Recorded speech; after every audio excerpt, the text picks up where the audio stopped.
My job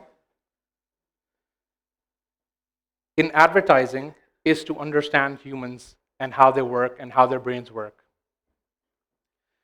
And more often than not, you'd expect that I do research and I ask consumers what they want. And when I make what they want, they still don't want it. So there's something happening. Are they lying to me? Or better yet, is there a possibility that we're not even in control of the decisions that we make? So the question is, are you guys the ones who make your choices? Are you the ones making those decisions?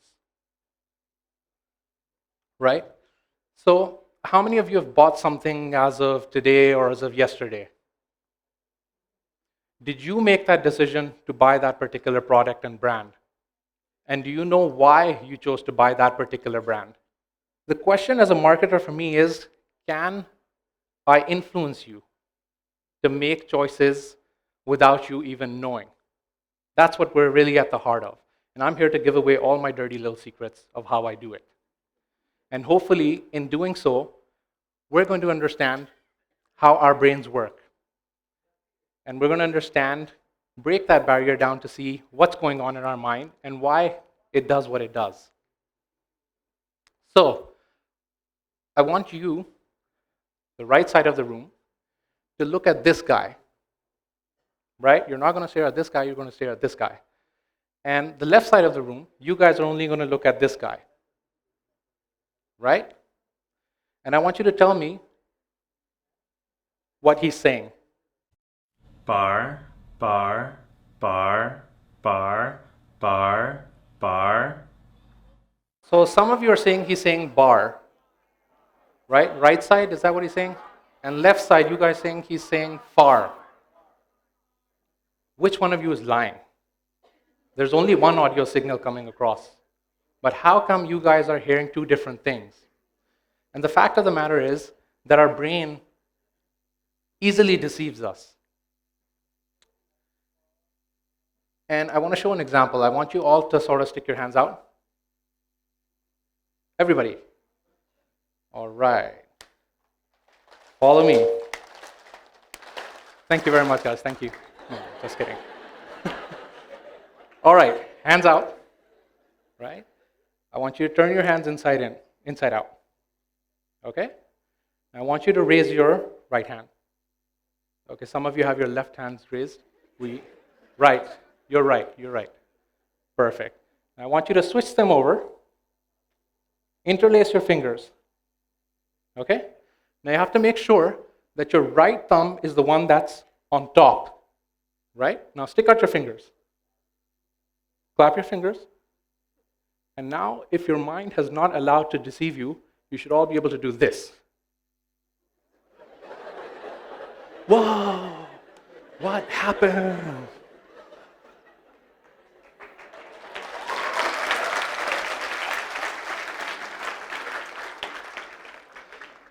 The mind is so easily deceived, but the question is, why?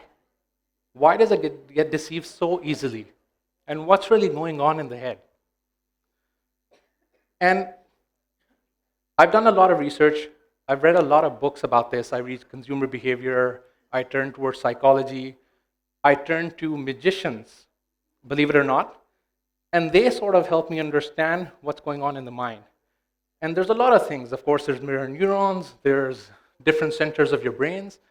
But what it boils down to is this process, the way our mind works. There's the fast thinking, and there's the slow thinking. Now, they're known by different names. Peripheral processing versus central processing. It's also known as what we might know better as the heart versus the mind. Now, I fear to call it the heart because we tend to sort of believe that it's a decision being made other than our brain, but it's actually our mind. There's two types of processing that happen in our mind. One is the fast, and one is the slow thinking. And I'm going to explain what happens. So, bread in? Perfect. Next question, you got to answer as well. Perfect. It didn't take a lot of effort. In fact, if I had told you, don't tell me the answer, don't think of the answer, you would not have been able to control yourself and you'd still give the answer. So our fast thinking, it requires very little effort. It's very automatic, and it's unconscious. You're also breathing. You're not thinking about it. When there's a loud noise in the room, you sort of turn to look. You hadn't made a decision to consciously look at that. You hadn't made a conscious decision that I'm going to look, I'm going to turn and see what's happening there. It automatically happens. So this part of your brain, it's fast, it's doing the processing, and I want you to think of this guy as the eager employee.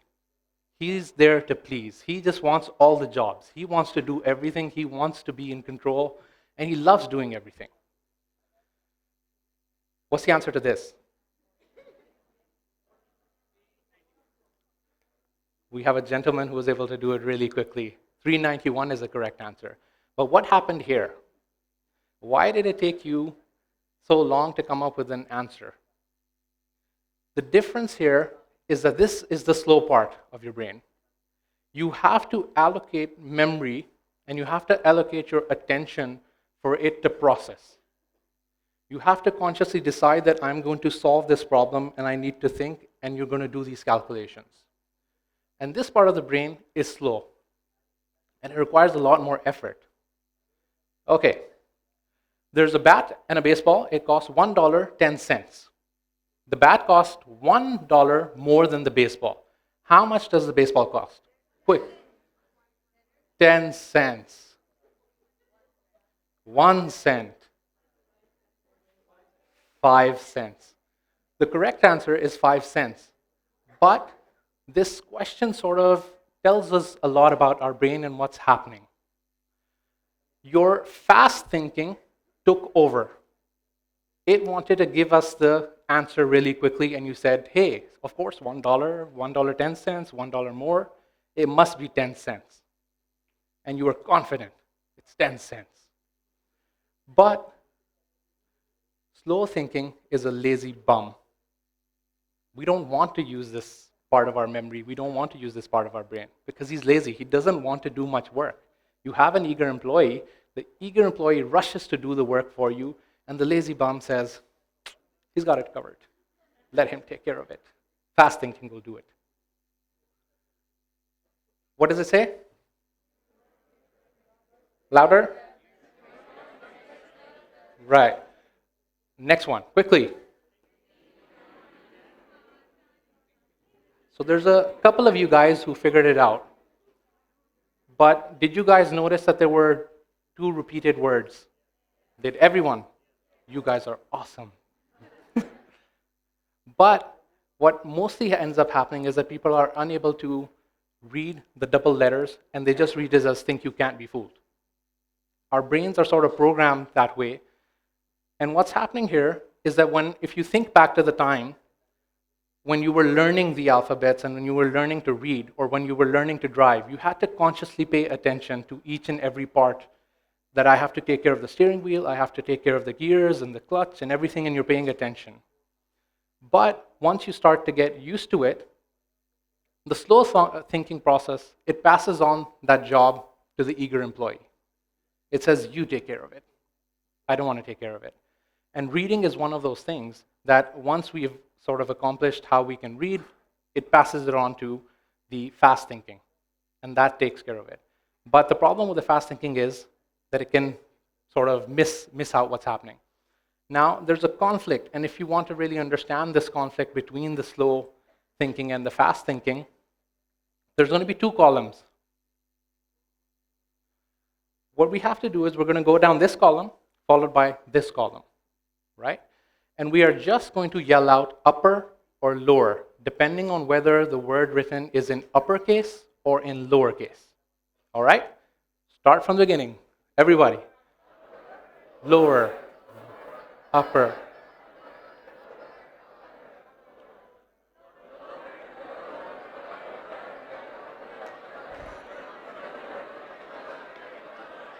All right. Is it left or right? Which side is it on? Is it left or right?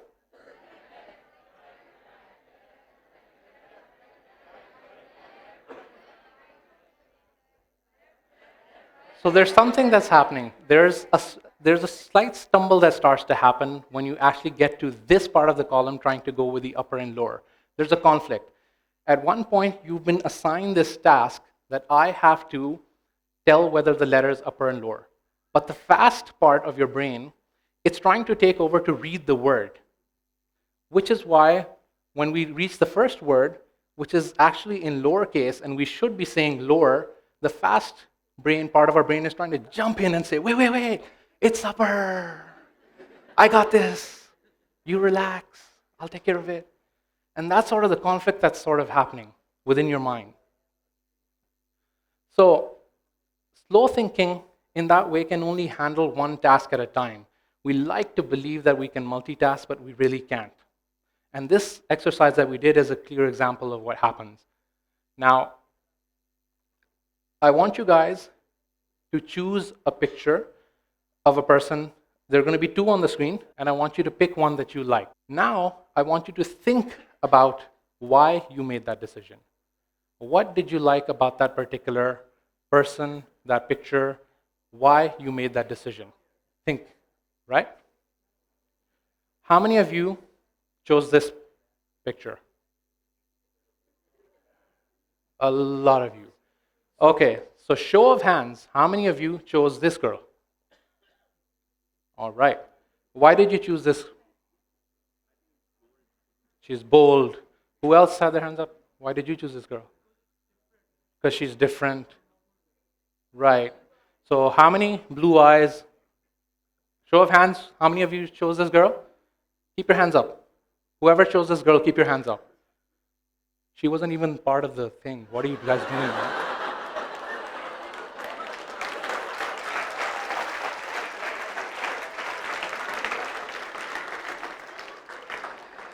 This is the problem with our brains. So what happened? Where did everything just go wrong? The problem is that your fast thinking, it loves to make decisions. It's one, ooh, I want this product. Ooh, I choose this product. But it never knows why it's choosing what it's choosing. So when I step in as a researcher and I ask you, why did you choose this? The fast thinking has no answer. So it goes running up to the big lazy boss and it says, whoa, they're asking us, why did we choose this? And then the big boss says, oh, okay, I've got to give an answer. I like the eyes. I liked the hair. He was bold. But in essence, it has no idea why that decision was made. So the fast thinking sort of takes over that job, and it never tells us, and it can never tell us why. Now, how many of you drink Pepsi, are Pepsi loyalists? Show of hands. Oh, abysmal, just 3 hands. It's sad. 4, 5, excellent. Some more. How many of you are Coke loyalists? All of you, almost. Why do you like Coke? It tastes better. Is that what you said? What's better about its taste? It's not sweet. So you think that Pepsi, on the other hand, is sweeter, right? Now, and it's what? It's more carbonated, Coke, right? So you're saying Coke is more carbonated, it's less sweet, Pepsi is sweeter, and of course it means it has less fizz and less carbonation in it. Now, if I were to do this research and ask you guys, and I did this survey, I get exactly the same results that you're giving me. This is exactly the problem. Now, as a marketeer, what should I do? Everyone is saying they don't like the taste of my product. I change the product. But is that what's really happening? Is that what's going on in the mind? So me and my colleagues, we designed this experiment to really find out what's happening in the mind. Is it really the taste? Now, you've all heard of the blind taste testing that we do. We put 2 cups in front of them, and they don't know which product is in which, and they have to identify it. And Pepsi comes out slightly better in terms of the taste test, and it performs better. So it sort of lends us to the fact that maybe taste is not the issue, but what's really happening. So what we did is we designed this really clever experiment. And we called in Coke loyalists, and we said, hey, I know you drink Coke or you drink Pepsi when you're tasting them, but have you ever tried them side by side to make a comparison that what exactly is about the taste that's different? So they came in and said, yeah, sure, we'll do it. We sat them down, we handed them a Coke bottle, we handed them a Pepsi bottle, and they tried them both. But what they didn't know is that we had switched the beverages inside the bottles. So the Coke bottle had the Pepsi in it, and the Pepsi bottle had the Coke in it. So this is what ensues.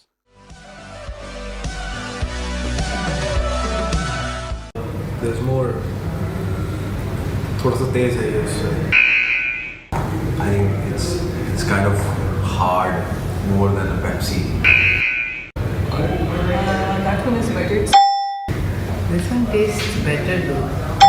Pepsi का वही थोड़ी सी sweet लगी है मुझे. Coke जो है ज़रा it's more natural type.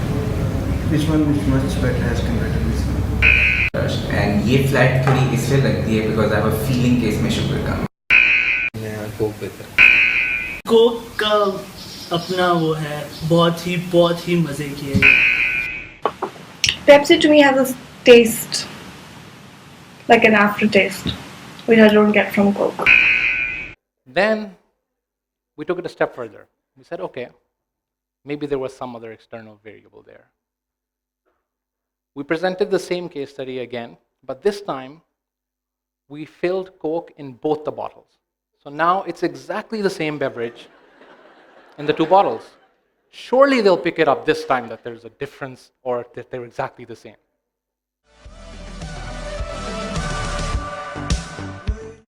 I don't know, Coke is very less sugary, I guess. It has more gas. Pepsi is slightly sweeter, okay, and Coke is slightly. But yes, there is a difference.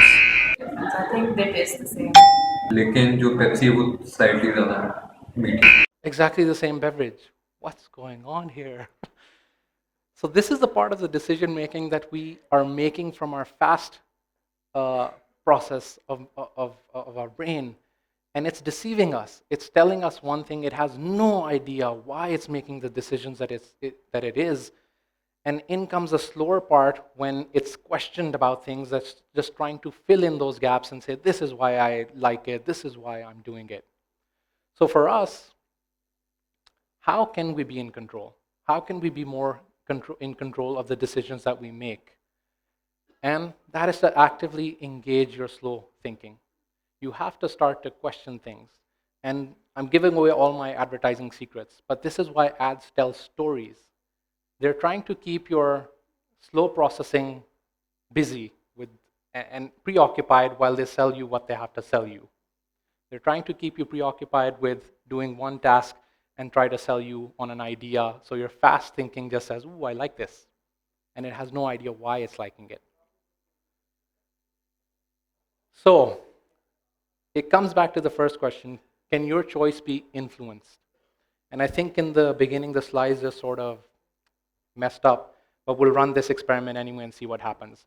There's a word that's going to appear on the screen. It has one letter missing from it. I want you to quickly fill it in and yell out the word that comes to your mind.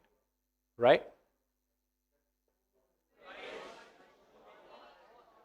How many of you said wish? How many of you said wash?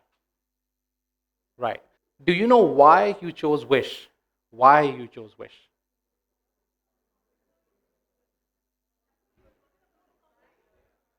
It's the most common word. It's not. At the beginning of my presentation, I showed you 3 words that you sort of read through. And it primed you.